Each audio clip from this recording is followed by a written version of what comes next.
Now, the video tonight is going to be something that honestly I think is just as important as the video that I did last night, and it has to do with bullying.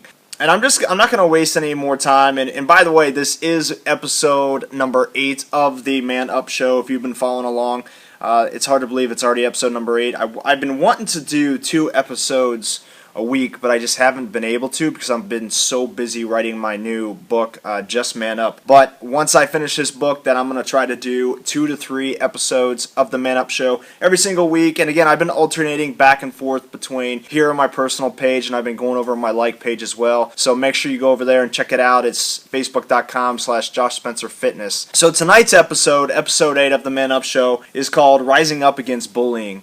And this is something that I've been pretty vocal about for a long time now. I think a lot of you guys have heard my story. However, there's probably a lot of you guys who haven't heard my story. And this actually might come as a surprise to most of the people who, tune in and watch what I do and follow me on a daily basis. But I was severely bullied when I was in school, especially all through middle school. Like I said, it's very surprising for a lot of people to know I was bullied through school.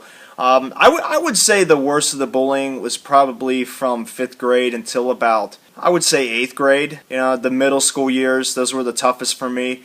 And it was really, really hard for me. And when I look back at it, I sort of have myself, I don't want to say have myself to blame, but I could have done something about it if I would have known better and how to handle the situations and how to deal with it. But unfortunately, I was so young. I mean, I don't even know how old you are in middle school. Like 9 years old, 10 years old, all the way up to 12 or 13 years old, 14 years old. I don't know, but it was for a while that I dealt with it. But when you're at such a young age, really, it's hard to really know better how to handle the situations. You don't really understand why bullies do the things that they do. And I didn't. And I didn't understand how to handle it.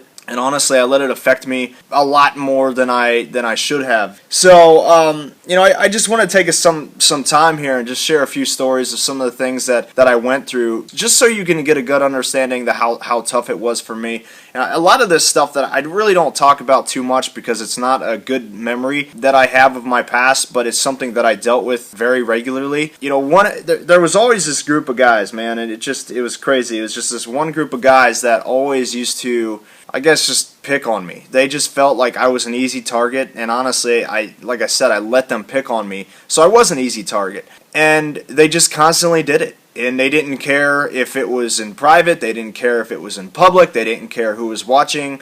I was always that person that they would go to and pick on. And there was one day, and I think I was in 5th or 6th grade, and I hate this memory, I really do, because even to this day it affects me a little bit, and I'll explain that here in a minute. I remember walking into the bathroom, and again, I'm just this little guy, right? And I whip out my whip it out and start peeing, and there comes the bullies just following in after me. And next thing I know, they're just sitting there and talking their shit. And one of them comes up, and I'm just thinking in my head, oh great, like what is going to happen here? One of them comes up to me and just shoves me into the urinal, right? And I had this big old, and I remember the sweater I was wearing, it was the Chicago Bears sweater. I'm not even a Chicago Bears fan, I don't even know why I had this sweater on. But I had this big old Chicago Bears sweater on, and I literally just pissed all over myself. All over my sweatshirt. It was awful. And my sweatshirt was soaked, and they just thought it was the funniest thing in the entire world. Obviously, it wasn't to me, because I didn't know what I was going to do. I mean, how was I supposed to go out of the bathroom, and how was I supposed to deal with this? Should I go and tell somebody about it? And I didn't want to be that kid that tattled on anybody, and I didn't tell anybody about it, so I did my best to dry it off. Unfortunately, I really couldn't do much about it, so I just walked back to the classroom and just sat there for the rest of the day in this sweatshirt that was just soaked in my own piss. And the guys thought it would be funny to go ahead and tell other people about what happened in the bathroom and let them know that I did piss all over my own sweatshirt.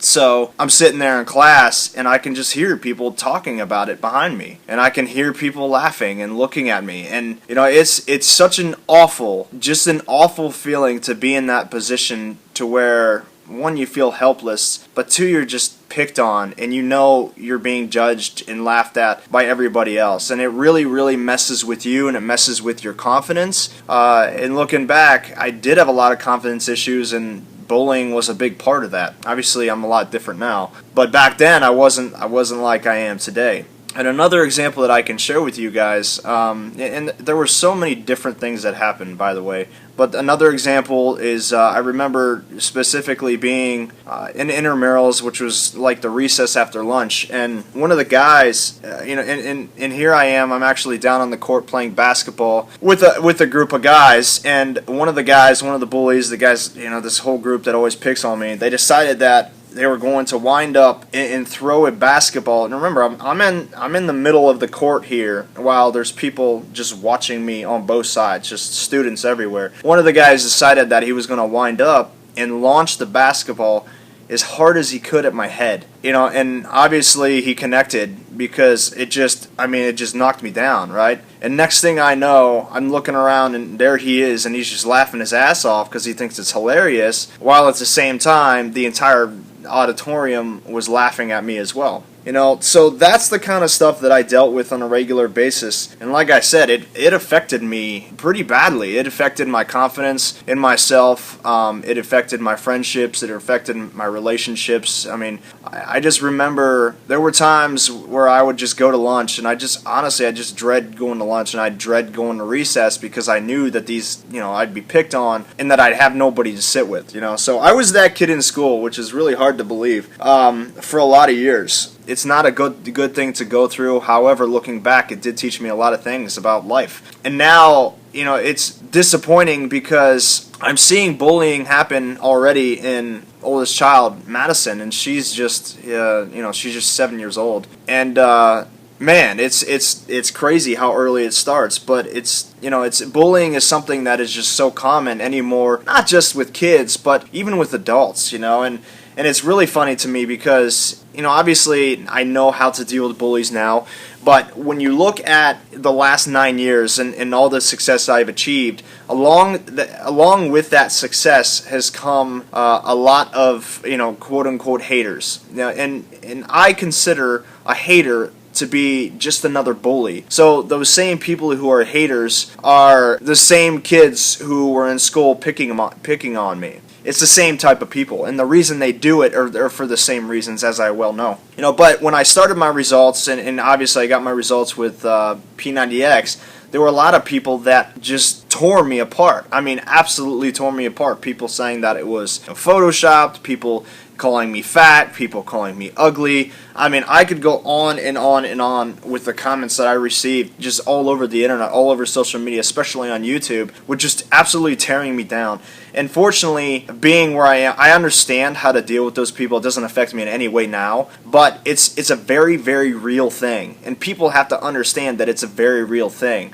And my wife, gosh dang, I love my wife, but when her and I got together, she didn't understand how to deal with bullies. She didn't understand how to cope with everything that's going to happen with her, that's going to come with the success. So she got great results herself, which you guys saw, and she had a lot of success in the business as well. As she started becoming more successful, more people were doing the same thing to her like they were doing to me. They were calling her fat, they were making fun of her stretch marks, after having our babies, just name after name, just insane. And it's just, unfortunately, she didn't know how to react to it. She didn't know how to deal with it.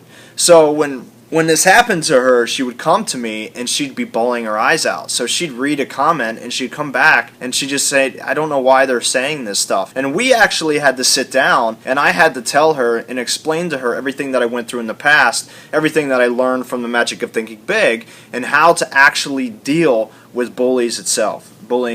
So now obviously she's at the point to where it doesn't really affect her, just like it doesn't affect me, but there's a lot of people out there who still deal with bullying in one form or another, whether that is a kid dealing with bullying at school or it's us as adults who are dealing with bullying online, people who are sitting behind a computer and talking so much shit about you. It's just a common thing anymore. So one of the things that you have to understand, and this is really, really important, is you first have to understand why bullies do what they do. And I did not understand why these kids were picking on me. But when I went through the magic of thinking big, and when I started talking, I had a lot of conversations with my parents about this. They started explaining to me that people who pick on other people are dealing with their own stuff in their own life. Picking on others is just a way for them to feel some sort of satisfaction for the lack of satisfaction or the lack of success or whatever they are dealing with in their own life, whether that be, an internal battle or an external battle. There's always something going on with people who are bullying others, and you guys have to understand that. So in a sense, you almost have to feel sorry for them, because if they can go to the level to tear down others, whether that's online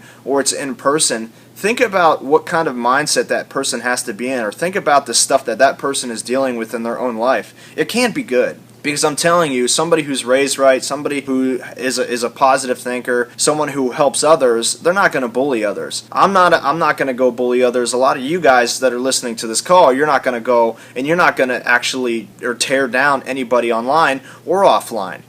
My goal is to be as supportive with everybody as I possibly can. And unfortunately, there are a lot of people out there who just aren't, and they do tear the people down, but they are dealing with some incredible things in their own life. And again, bullying for them is a way to feel satisfied for whatever is going on in their own life. And that's something that you got to understand, so that whenever, and guys, and it's really interesting to me, because as a network marketer, obviously with Beachbody, I have a big team. I see a lot of my coaches, they're very bothered by it. They're very bothered when they get that first negative comment, and it really does, it affects them a lot more than it should. It really does, and it tears them down, and it actually tears them. I've seen it tear people down so much that they've backed off from the business because they're afraid to post. And here's what you got to understand. When you actually don't post, right, or you cannot let them win, is what I'm trying to say. You cannot let them affect you in any way. So when you see some sort of comment, someone absolutely tearing you down online, and again, you see a lot of online bullying going on right now with political views.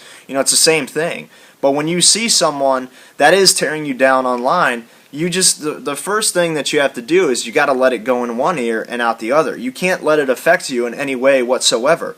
You have to literally just forget about the whole thing ever existed. And something that I do is I love to block people. If somebody's going to try to tear me down, there's no reason for me to respond and argue. And I think that's where a lot of you guys and a lot of other people make the mistake, is that, hey, I want to respond, I want to defend myself. There's no winning with people like that. You got to understand that. There's no winning. And the thing is, if you respond and they see that you got worked up, guess what? They win. So what we like to do is, listen, you're going to talk shit about me and you're going to tear me down. I don't need negativity in my life. I want to surround myself, and whether that's in person or in social media, I want to surround myself with people who are going to support me. So I block those people and I just don't pay attention at all. So really, that's how we handle bullies now. Now, here's the thing, though, and I want to go back to the point to where I was bullied in school from kids, and it's a little different when you're in person, because it's very easy to block someone that you don't know, right? We know that from social media. It's so easy to do that, but when you constantly see someone, face to face, and you're dealing with them on a daily basis, you have to take a little bit of a different approach. And for me, my steps to actually dealing with bullying were, one, I needed to make sure that I built confidence in myself, right? That was the first step. That was the first thing that I had to do, is build confidence in myself and understand why these people are doing the things they did. I read The Magic of Thinking Big, and that handled the confidence part of it. But two, I wanted to feel confident that I could actually stand up for myself. So I went to my dad and I said, listen, Dad, I know you know jiu-jitsu and karate. I want you to teach me. I want to be able to defend myself. So if these guys actually do try to, for once, come after me, which they never did. They never did anything physical other than, that example that I shared about me being in a bathroom. But I wanted to be able to defend myself. So my dad taught me jiu-jitsu and karate. And I got to the point to where I just felt really good about myself. And I knew that I had to confront these guys. If I wanted this to stop, I had to confront them. Because before, when they bullied me, I would back down. So I'd cower like a little girl, I was afraid. But something changed. And it got to the point to where I had so much confidence in myself and I knew I could defend myself that I confronted them and I stood up to them. And they didn't know how to react to it. They came up to me, and I remember this. They came up to me, started talking their shit like they normally do, but I just stood up for myself, and he got in my face and I did not budge. For the first time, I didn't budge. And he put his hand on me, and I said, "Don't touch me ever again." And after that, that was it. He actually backed off and he walked away, and I've never had an issue with that guy again. And in fact, I've even talked to the guy after that whole incident, and we're fine now. But that was it. All it took was me to stand up for myself. So for those of you who are dealing with kids that are being bullied, and a lot of you guys might, because a lot of you guys do have kids that are in school, just remember that, one, you have to sit down and you have to explain to them why they are doing what they're doing. It's really important that your kid understands that. Number two, you find ways to build confidence in your kid. The Magic of Thinking Big is a great way to do that. And number three, and I'm not promoting violence in any way, but you have to be ready. You have to be ready to defend yourself and stand up for yourself, because that's important, because if you never do that, then the bullies will never stop. But listen, guys, online bullies in person, these are very real things that everybody deals with no matter what age they are. It's really important that you understand how to deal with these bullies, and hopefully you were able to learn a few ways by what I shared tonight. But if you did find this helpful, obviously I want you to share it with your buddies. Tag your friends below. If you have any questions for me, you want to talk about bullying, I'd be more than happy to help anybody. In fact, I've had some kids that have reached out to me and asked for help with bullying, and I'll do everything I possibly can to help that kid get through the situation, because again, I know what it's like. I've been through it. It's an awful, awful feeling and experience. But if you want to just message me, that's fine. If you want to email me, it's josh@joshspencerfitness.com. My website, again, is joshspencerfitness.com. Thank you guys for tuning in. I got to go do a team call. See ya.